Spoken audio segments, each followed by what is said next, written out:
સુરત શહેરમાં ફરી એકવાર એક બેફામ આવતા કાર ચાલકે રાહદારીને કચડ્યો હોવાનું સામે આવ્યું છે. આ અકસ્માતની ઘટનાનો વિડીયો વાયરલ થઈ રહ્યો છે. સુરતના વિશ્વ વિસ્તારમાં આ ઘટના બની છે. વિશ્વ વિસ્તારમાં આવેલા કાશી વિશ્વનાથ મંદિરની બહાર બેઠેલી મહિલા ભિક્ષુકને કાર ચાલકે ઉડાવી હતી, જેના સીસીટીવી સામે આવ્યા છે. મંદિરની બહાર ભીખ માંગી પોતાનું જીવન જીવતી 80 વર્ષીય વૃદ્ધાને કાર ચાલકે કચડી નાખી હોવાના સીસીટીવી સામે આવ્યા છે. અકસ્માતની ઘટનાને પગલે વૃદ્ધાનું ઘટના સ્થળે મોત થયું હતું. આ અકસ્માતની સમગ્ર ઘટના સીસીટીવીમાં કેદ થઈ હતી. આરોપીએ વૃદ્ધાને અડફેટે લઈ તેમને મંદિરના ગેટની સાથે કચડી નાખ્યા હતા. આ ગંભીર અકસ્માતના પગલે આસપાસના લોકો દોડી આવ્યા હતા. જોકે તે પહેલા જ કાર ચાલક અને કારમાં સવાર 2 જેટલા યુવાનો ભાગી ગયા હતા.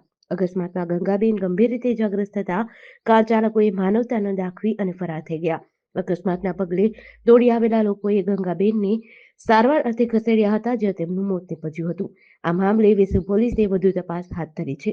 જીડીસી ન્યૂઝ સાથે સુનિલ ગાજાવાલા, સુરત.